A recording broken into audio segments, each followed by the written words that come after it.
Once again, give Jesus a mighty hand of praise. Hallelujah. Come on, hallelujah. Give Jesus a mighty hand of praise. Hallelujah. Praise be to God. Praise be to God. Hallelujah. So, I believe that, so the title of our message this morning is, so we are still in our series. The theme, ang ating theme is everyone. So in first series, we learn about everyone is a learner. And then everyone is a worshiper. Everyone is a member, family member. Everyone is a missionaries.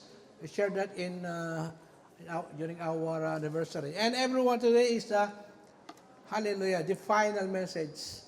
Everyone is a disciple maker. Say to the person beside you, you are a disciple maker. Amen.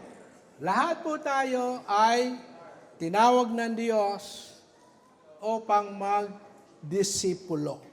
Amen. Now, I believe most of you would agree that we are living in the final days before the return of our Lord Jesus Christ and the rapture of the church. We are now in the final days. And during this time, during these days, the heart of men and women are failing as they search for answer not only about their purpose in life, but also about their destiny after death. Saan ako pupunta pag ako'y namatay? Now, just before the Lord Jesus Christ returned to heaven, He gave us individually, lahat po tayo, He gave us individually as His followers, as believers of Jesus, what we call the Great Commission. And this is the last, and this is the final command of Jesus. And such, it should be our top priority. Dapat ito yung ating prioridad sa church at sa buhay ng bawat isa. This commission is mentioned 4 times in the gospel and once in the book of Acts. Now, the Great Commission was not given to an institution. Amen? The Great Commission was not given to an institution, but to individual. It is not the church responsibility. Listen to this. It is not the church responsibility, but every Christian responsibility to go, win soul, and make disciples. Say again to the person beside you, you are a disciple maker. No church will stand at the judgment seat of Christ to be rewarded. Amen. The reward will go to individual. The church will not be rewarded for soul winning. The reward will go to individual. Now again, this is the final sermon of our series titled Everyone. And our message today is, everyone is a disciple maker. My wife said, last time, nung sinishare ko sa kanya ito, ang sabi niya, the evidence said that this message seems to have been repeated many times. Paulit-ulit mo na yung message na yan. And making it boring to listen. Paulit-ulit na yan. Nakakabore ng pakinggan. But my response was that I haven't seen any result so far.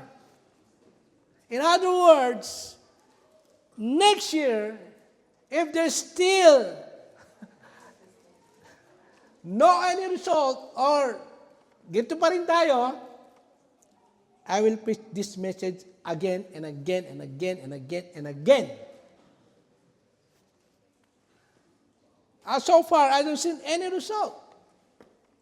Kahit na po ulit-ulit natin itong imensahe dito, gito pa rin tayo. If you remember, I started my preaching about mission, about discipleship, about soul winning since January. Since January. Why? What is our theme for this year? Dare to make disciple. Each one bring one. Each one disciple one. Where are the disciples? So, you will complain. It's repeated. Paulit-ulit. Kaya meron ba akong dahilan para ulit-ulitin to? Yes. Amen? But I have some exciting news. Next year, we will take a different approach. Iba may approach natin. The Executive Council has assigned us, our team here in Abu Dhabi, amen, an exciting task to create a monthly team that will provide unified and inspiring message for the entire all-nation family here in UAE. In other words, tayo gagawa ng team, monthly team. Then we will send them to the pastor and they will preach. Hallelujah. Dun sa team na yun. Amen? So, and I would appreciate your help in sharing any topics you would like us to explore.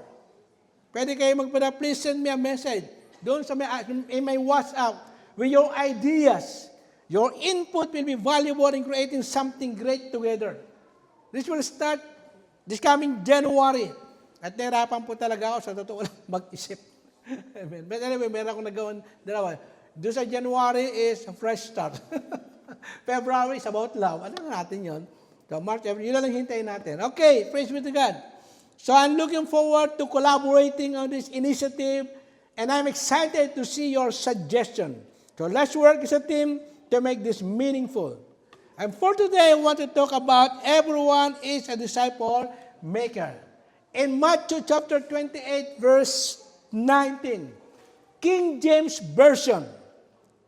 Amen? Kasi sa ibang version, ibang pagkakalagay doon. Sa King James Version, it says, "Go ye therefore and teach." Literally make disciple. In other translation, it says, "Go ye therefore and make disciple." But in King James Version, make, teach. Amen? But it was translated by other translation, making disciple. My beloved, wherever we are, wherever God lead us, our goal is always to make disciples who make disciples who make disciples. The main job of a Christian is discipleship. The reason you're here is to make disciples. A disciple is also a disciple maker. Praise God, we have marami tayong oras. A disciple is also a disciple maker. Amen? Sa parte ang kisimula. So we must begin with one person. This is a seminar. Okay? Okay? We must begin with one person at a time. One disciple at a time. Now, everyone is a disciple. And every disciple is also a disciple maker. Did you get it? Sino rito ang mga disciple? Taas ang kamay. Are we Christ disciple? Amen. Hallelujah. So the command to make disciple is not limited to only a few. Hindi lamang po ito sa ilan. It is calling given to all Christian. It is a calling for all of us. Ito yung tawag na panawagan ng Diyos sa iyo at panawagan ng Diyos sa akin. And by mentoring new disciple, our aim is for them to also become a disciple maker. Enabling them not only to follow Jesus, amen, but also to enable them to teach others until they become a disciple maker themselves. Amen? Hallelujah. This is the message, the issue that Jesus declared but before he ascended to heaven. Amen? So, what does it mean to be a disciple maker? Sabi ni Bobby Harrington, hindi si Bobby David, okay, Bobby Harrington and Josh Patrick provide a simple definition in their book. Nakita po ninyo sa Google, okay? Google na lang ninyo. discipleship handbook. It means helping people trust and follow Jesus. And this mission unites us all. This mission unites us all as we work together to help others get to know Jesus better, trust Him, and follow Him. Now, based on Matthew chapter 28, Matthew 28 identified six essential elements for making disciples who turn to make more disciples. We see that in Matthew 28. Okay, what are those six elements?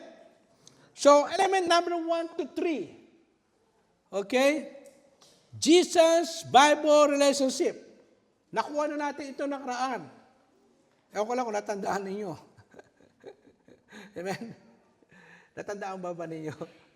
Now, in our previous sermon, we discussed this topic more details. If you, nakinig po tayo ng makaraan, topic natin. Diniscuss po natin yan ng detalyado. Now, let's briefly review, before focusing on the last 3 points. The first and most crucial point is Jesus. It's all about Jesus. In Matthew 28:16-20, we read about the 11 disciples of Jesus. They went up to the mountain, as Jesus had instructed them to go. When they saw Jesus, they worshiped Him. All authority in heaven and on earth belongs to Jesus. Every race belongs to Jesus. We are to be baptized in the name of the Father, the Son, Jesus, the name of the Holy Spirit. And we must be taught to obey all Jesus' commands. It's all about Jesus. Life revolves around Jesus. But not everyone, not all, not everyone make Jesus the center or the focus of their lives. Even Christian, we still struggle with this. I-admit ba natin yan? We still struggle with this.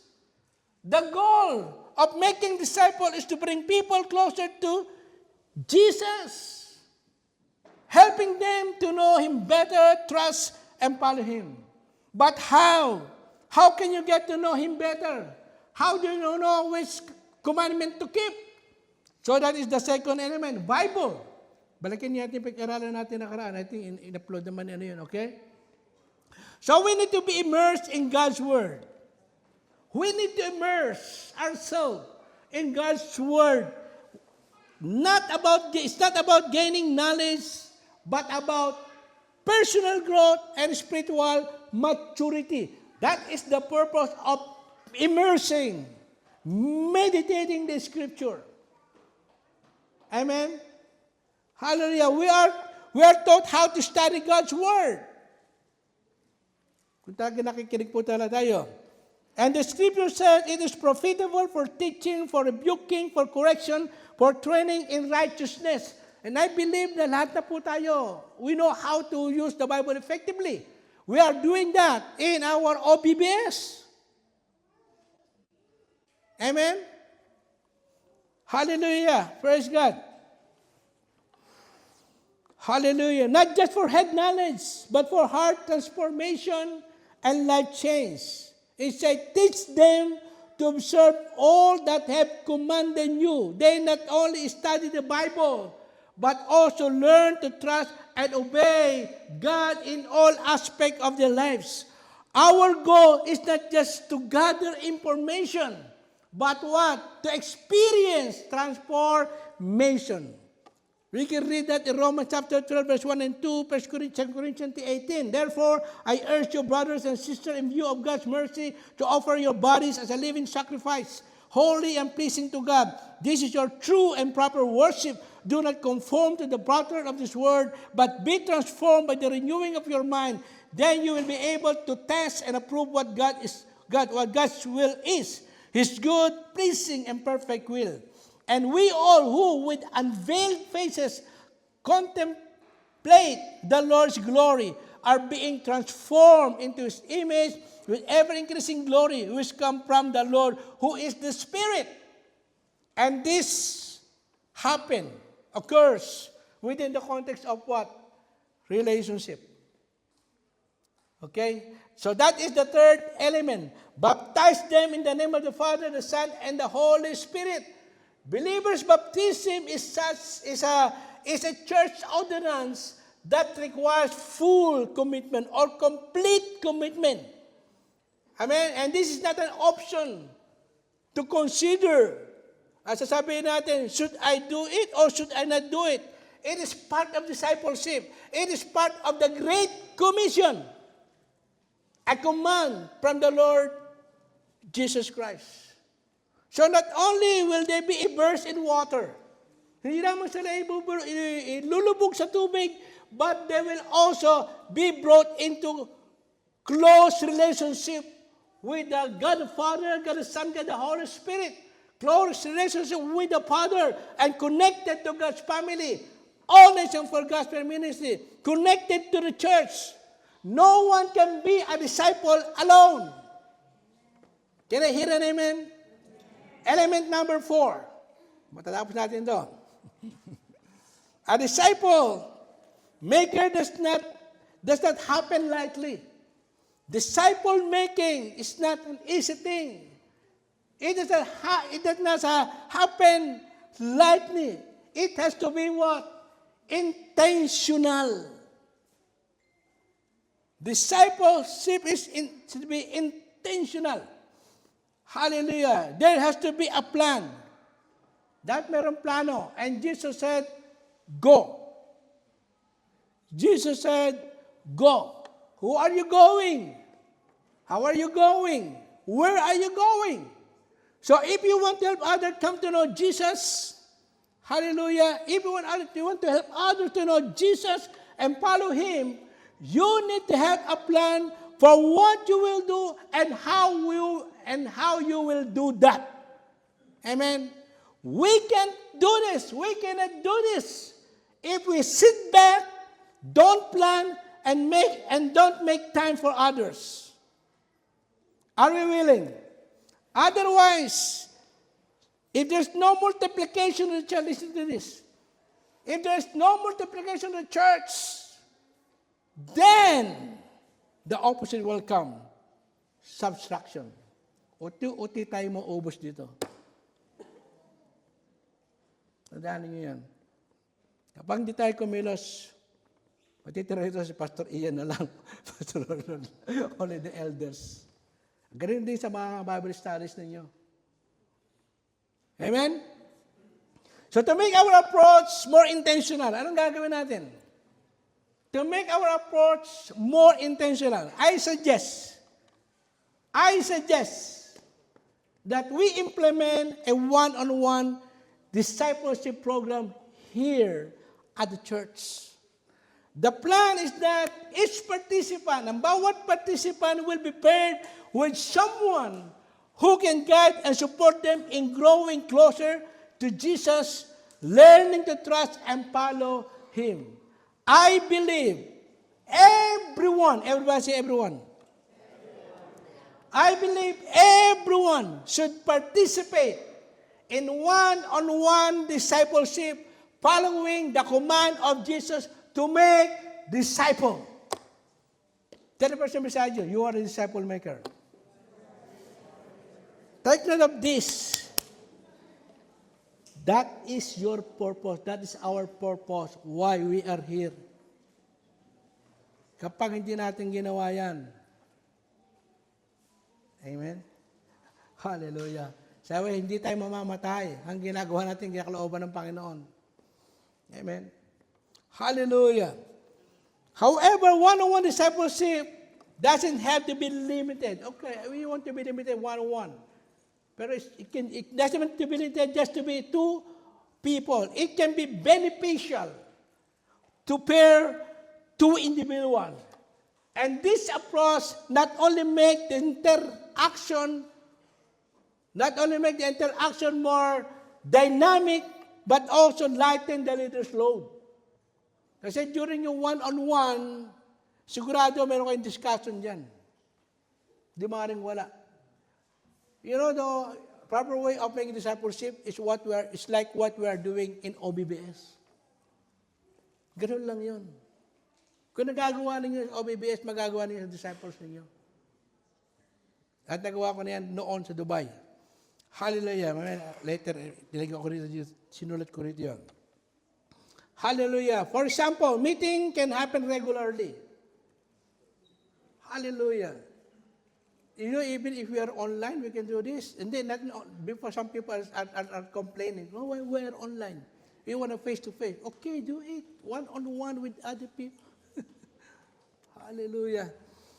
For example, meeting can happen regularly or weekly for 6 months or even 2 years. Depending on how long it takes to reach your spiritual goal. Baka, amen? But, you won't stop. Hindi ka hinto hanggang yung dinidisciple mo also start discipling others. That is the goal. Can I hear an amen? Now, I wrote it here, during my time in Dubai, I used OBBS method with the people I mentored. Amen. You know what happened in Dubai? Amen. We started OBBS. Amen. To 2-3 person until they become a group of Bible studies. And they're still doing even until now. And this approach promoted a meaningful discussion and helped us build strong connection. So I asked them to read a specific passage at home, and we set a regular day and time to meet. And during our meeting, I encouraged them to share or to retell the passage in their own language. Ganun lang ang discipleship. Hallelujah. And to support our discussion, I also asked them to prepare a question to create an open space for exploration and dialogue.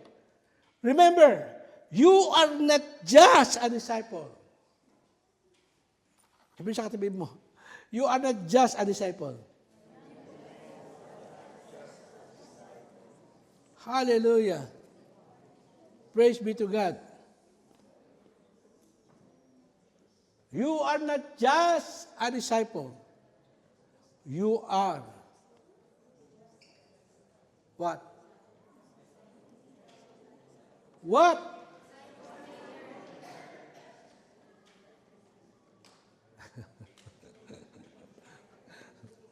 You are a disciple maker.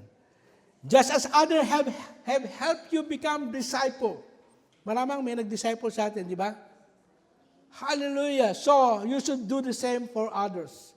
But how will I bring them in? Remember, discipleship requires intentionality. Intentionality. It requires intentionality.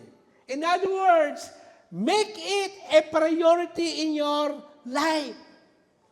Kasi pag hindi natin itong prioritize, nothing will happen. If we do something will. If we do nothing will. If we not make this priority, wala talaga mangyayari. Dadami pa yung mga bungal-bungal na upuan na yan. Paparami yan, hindi pa unti. Kapag hindi tayo kumilos. Paparami yan.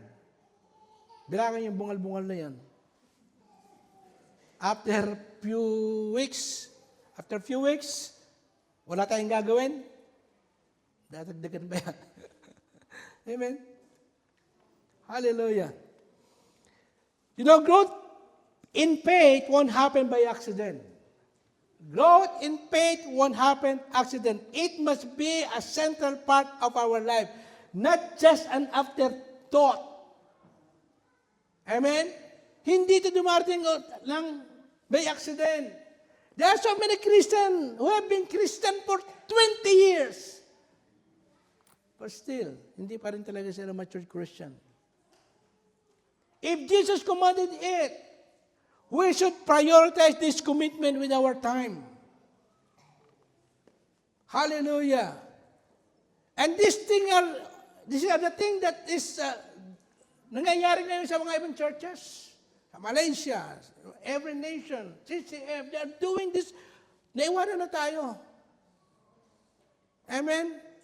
Hallelujah. So discipleship is relational. Invest in people's life beyond just gaining knowledge. Hindi lang sila bigyan ng, ang dami ng alam sa Bible eh. Genesis to Revelation, kabisado na nga eh. Memorize na nga eh. Amen? So invest in people's life just gaining knowledge. Support them to their struggles and victory. Consistency is essential. Dapat dire-diretso tayo.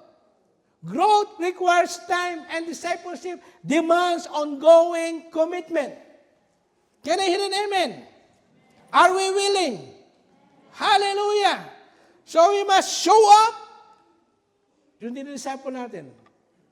We must show up, stay present, and remain dedicated. Even when it's hard, even when it's difficult, the joy and fulfillment that come from investing in people's lives, hallelujah, is, ano ba sa English yun? Hallelujah. Grabe yung investment and fulfillment binibigay natin dito, cannot be compared. Hallelujah.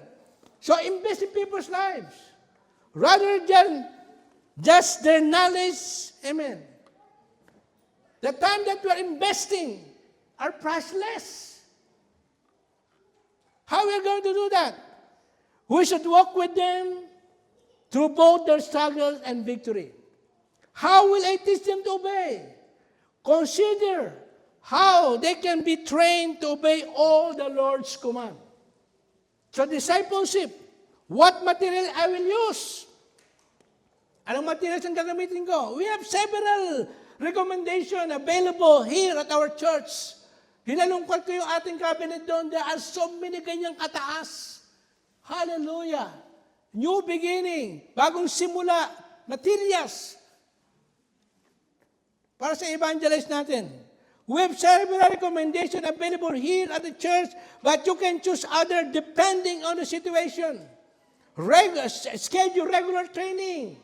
Okay, regular session for those who want to participate, helping them build confidence and grow. Amen? Faith isn't just about learning. Faith isn't just about learning or having a lot of knowledge in the Bible. It's about living. Amen? Help others apply Scripture to their daily lives, decisions, and challenges. And at the heart of discipleship is Christ Himself. The primary way we can support others is by directing their focus to Jesus. Consider the impact you could have on people if you continually guiding their attention and love toward Christ. And remember, you don't have to be perfect. Hindi ko pa kaya ito kasi marami pa akong mga flows, marami pa akong kahinaan. You don't have to be perfect, but you need to be growing. At least lumalago tayo. Your personal journey of growth inspires others. Stay in God's Word, pursue holiness, remain faithful in your walk, read, train, develop, and discipline yourself in godliness. Now what? Discipleship isn't hard. Hindi po itong mahirap. It's about intentionally investing in the peoples around you. Can I hear an amen? So this week, itong linggong ito, this week, consider the following question. Who can I invest in spiritually? Kanino ko mag-i-invest? Spiritually. Hallelujah, maybe it's a new believer. Bago man ng parte, or a young Christian, or even a peer who needs encouragement. Yung mga kasama natin sa trabaho. Amen? Remember, it's not about making things complicated, but about taking simple, purposeful action that you are fully capable of. Kaya mo lang. Kung talagang gagawin talaga natin, kakayanin. And if you have relationship with Jesus, kung ikaw isang mananampalataya, at meron kang relasyon kay Jesus, you have a unique ability and responsibility to lead others, to lead someone else, disciple other people. Start simple. Simple lang. Meet for a coffee. Kasi may sikat sa akin ng Starbucks eh. Kulang nga lang, bigyan ako ng meet for the coffee. Kahit saan, mumura yung kapihan, doon kayo pumunta. Amen? Punta kayo doon sa okay na to. Okay? Diyan Hallelujah. Meet for a coffee. Read the scripture together. And pray for one another. Hallelujah. Praise be to God. The goal is not to create a new program. Our goal is not to create a new program, but to be faithful in our action. Your faithfulness is crucial in this journey of discipleship. Jesus called us to help others know and follow Him. Let us be committed to this call. Jesus called us to make disciples. Let us be committed to that call, recognizing that our dedication is crucial in this journey of discipleship. Element number 5, journey. Okay, Jim Putman in his book, Real Life Discipleship, explained that disciple growth follows a process. May proseso. That process that we need to understand to support their need, to support them based on their needs and their situation. Hallelujah. So the process is not always straightforward.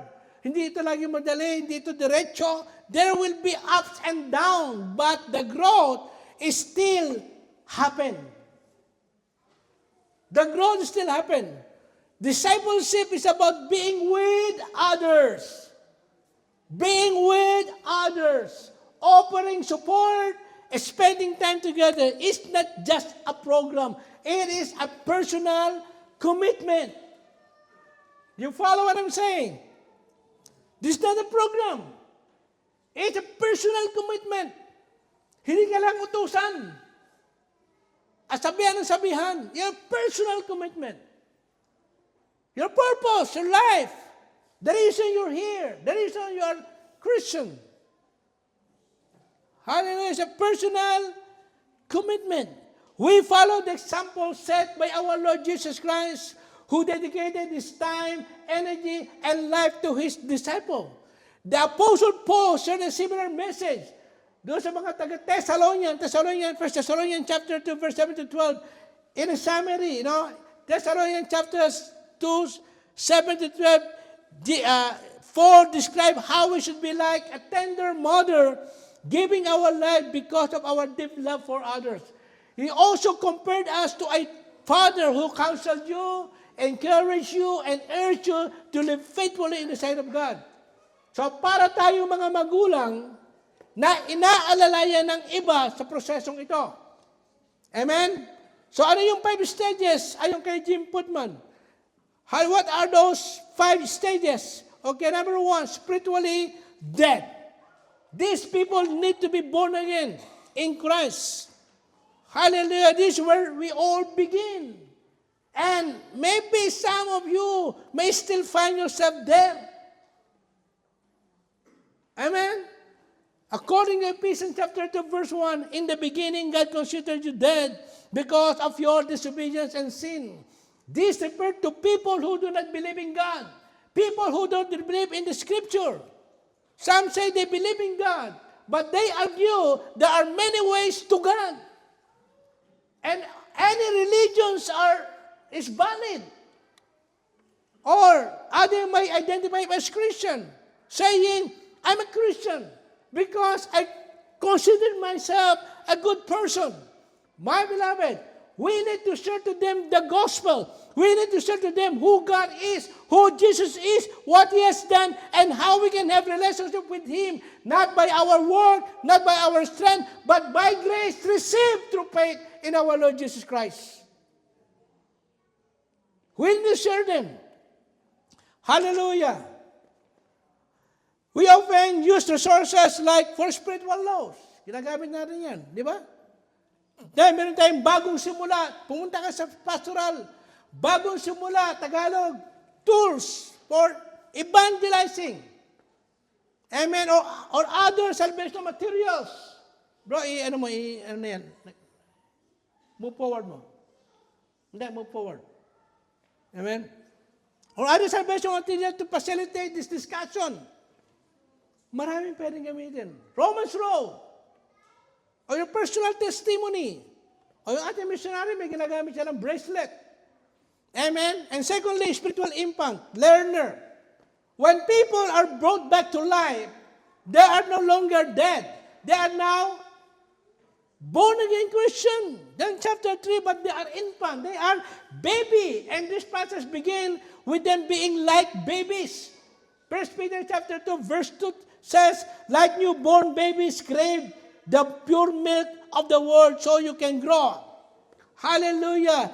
They really need help from more experienced and matured Christian because there is still a lot they do not know.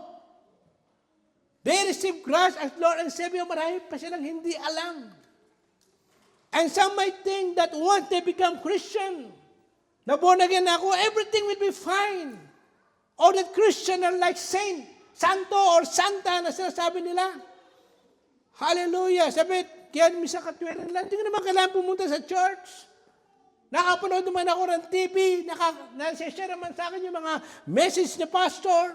There's no need for me to go to church. The pastor's message was relate to me. I prayed and read the Bible. Para sa kanila, okay na yun. Pero yun ba yung Kristiyano? Ganun lang ba yun? And then they will say, I don't want to go to church. Somebody hurt me and I don't want to be hurt again.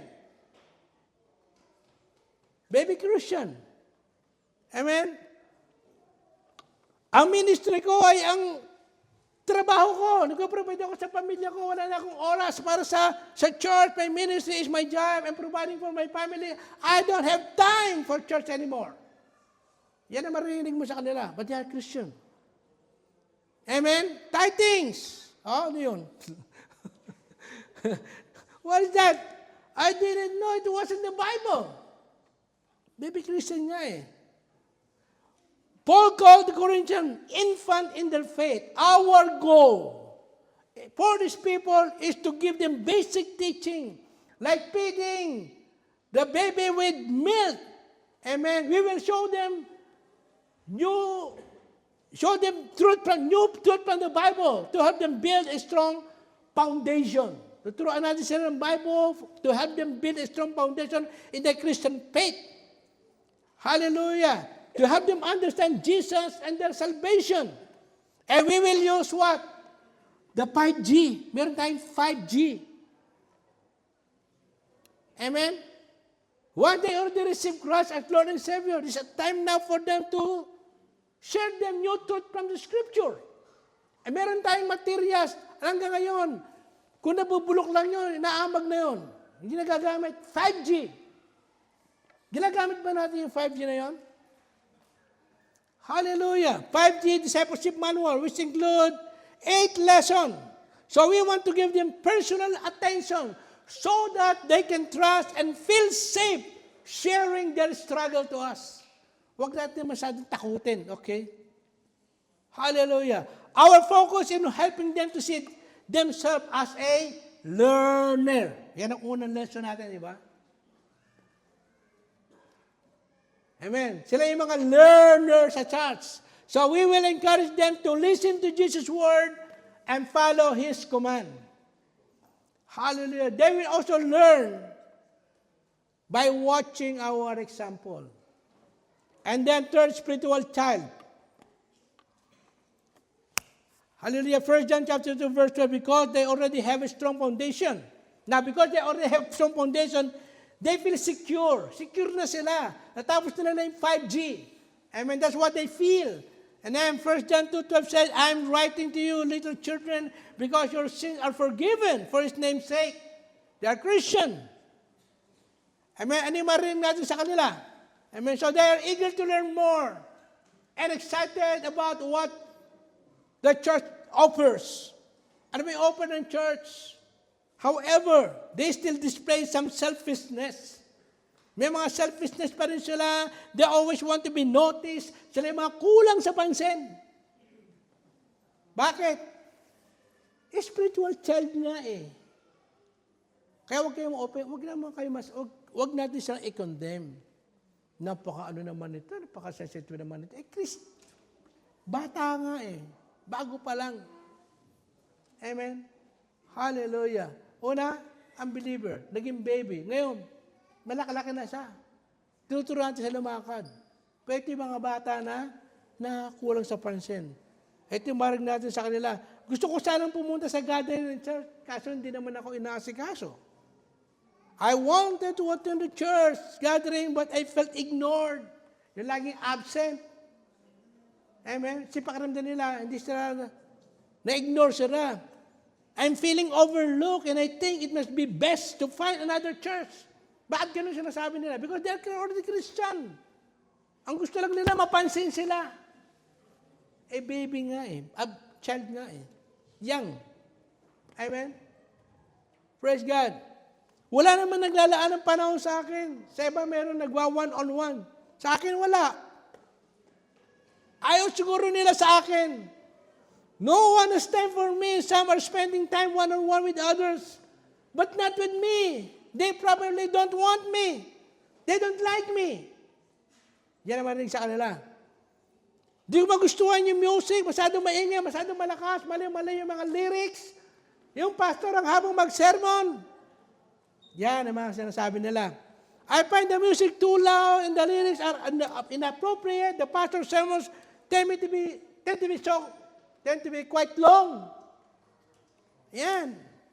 You see, spiritually child Christian, they need to be taught that the most important thing in their personal life is their relationship with God and with Christ. Their identity in Christ, not what other people say or what they do to them.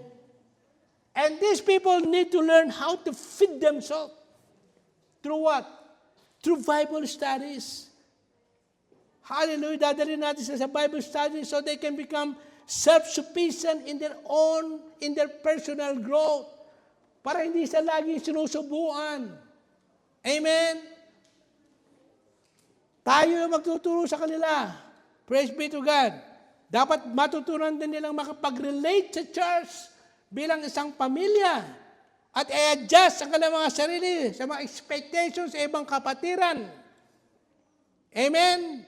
They must understand how to relate with the church as a family and adjusting their expectation of fellow believers in Christ with understanding.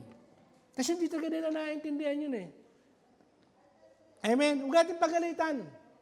Huwag natin sabihin, kulang ka lang sa pansin. Lalo nung kukulangan sa pansin yun. Amen? So the focus on this state is on the discipleship identity as worshiper and family member. They are worshiper. They are part of the family. Hallelujah. They should understand that God's purpose is to have a relationship with Him. Love the Lord your God with all your heart, with all your soul, and love your neighbor as you love yourself. We connect them to the church as a family and to God. And number 4, spiritual adult. They are in a vital transition. Ito. Okay na to eh. Hallelujah.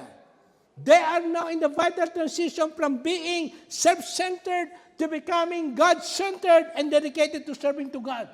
Ito na yung mga dedicated na talaga to. Pero meron pa silang dapat matutunan. Amen? As expressed in 1 chapter 2, verse 13 to 14.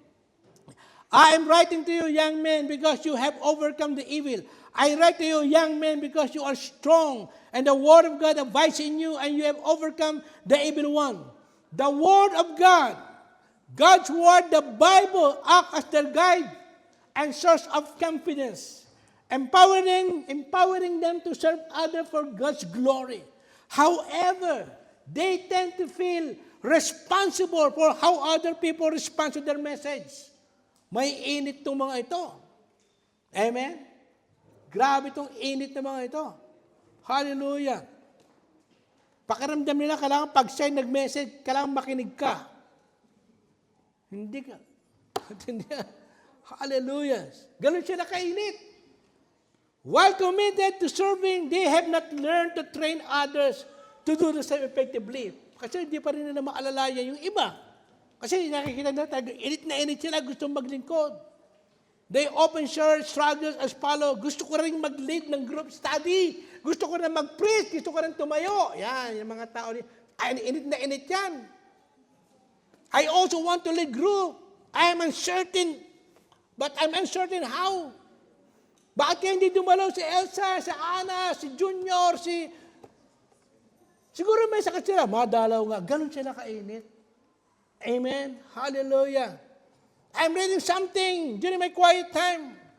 I have to ask a question. Tawag ako nga sa pastor. Nakakatuwa, di ba? But they still need. Amen. Alalay pa rin.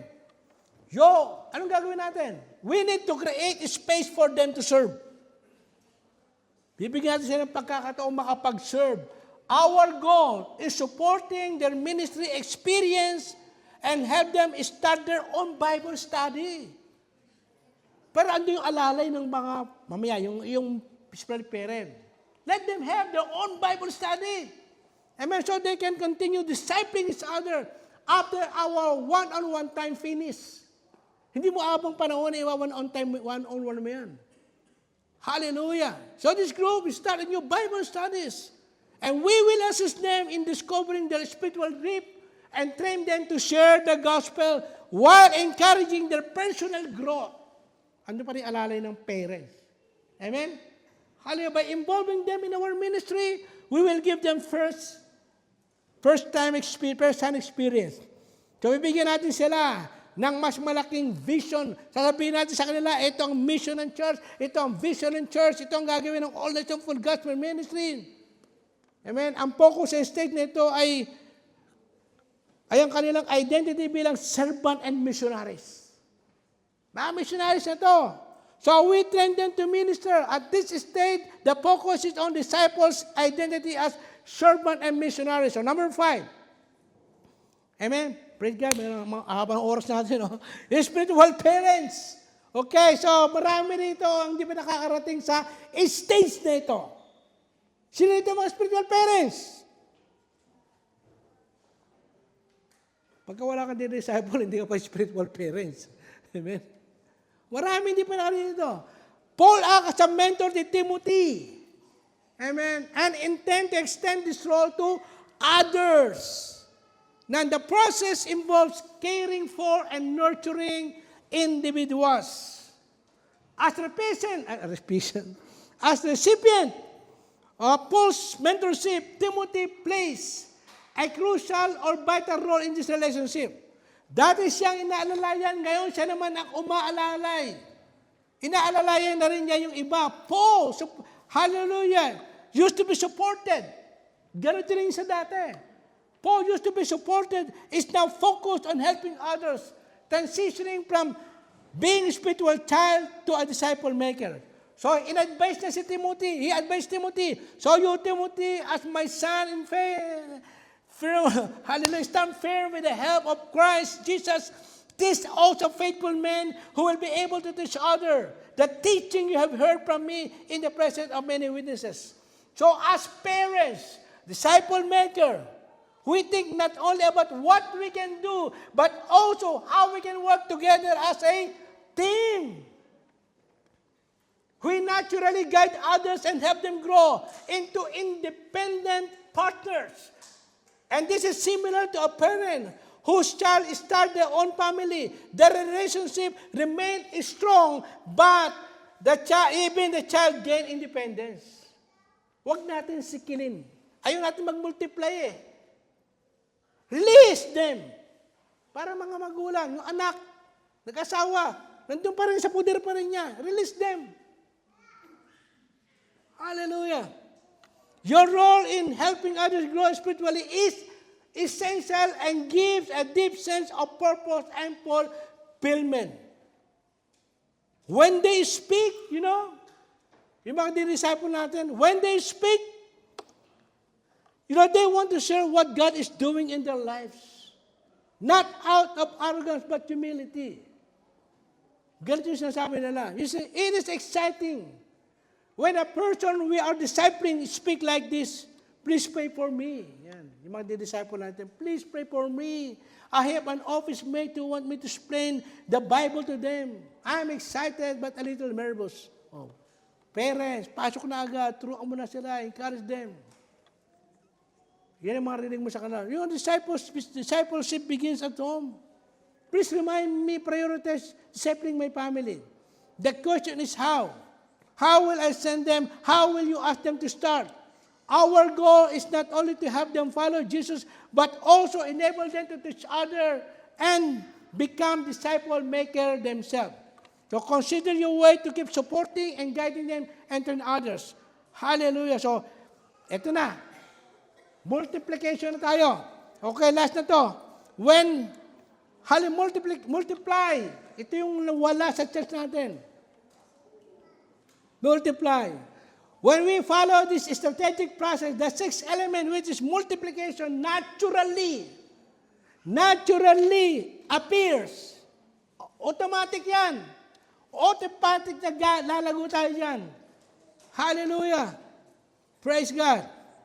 And this isn't just a goal. Hindi lang ito goal. It is a divine commandment. It is a divine mandate. From the beginning of creation, God intended for us to reproduce and multiply.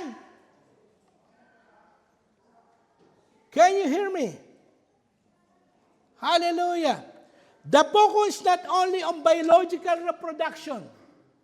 Our focus is not only on biological reproduction, but also reproducing the life of Jesus within us.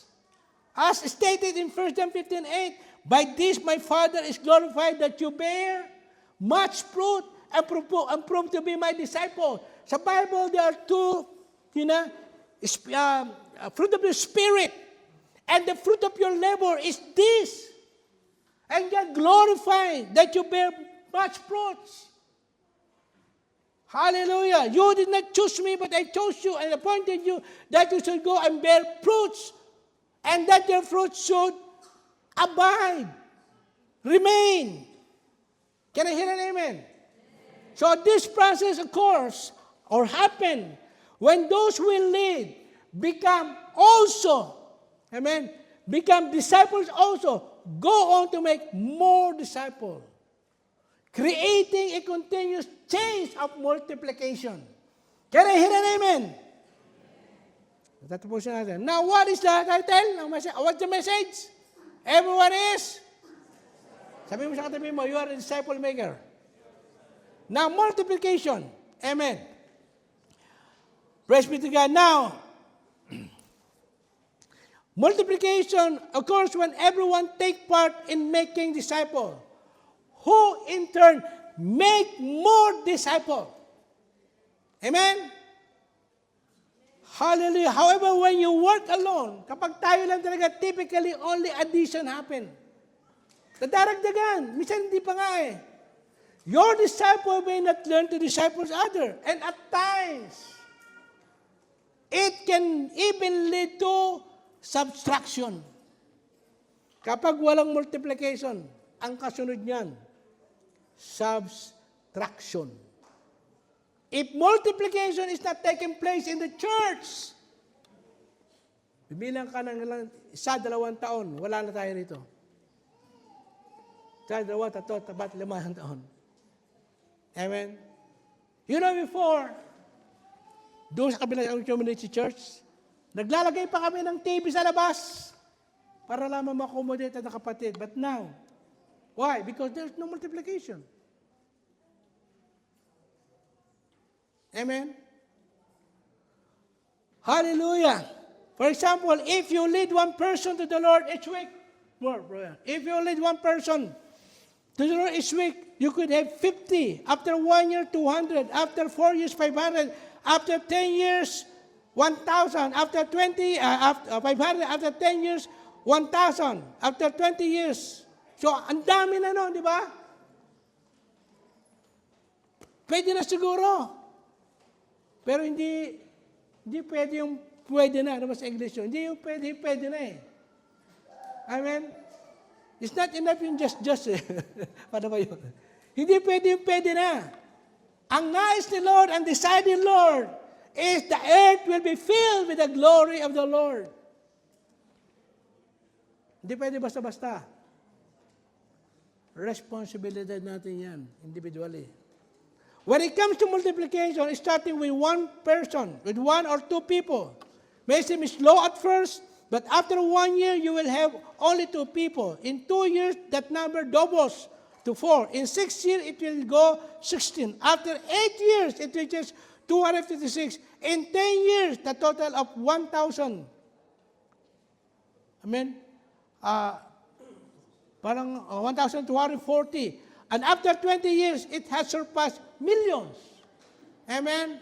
And this demonstrates the powerful effect of dedicating your time and energy to just 1 or 2 people or 3 people in the church. It emphasizes the incredible potential of exponential growth and the possibility of achieving remarkable long-term results. Darating si Jesus Christ. Hallelujah! Billions and millions of people will be saved. So ito yung nangyari sa Book of Acts at early church. This is what happened in the Book of Acts and early church. Men, read the scripture. Next slide.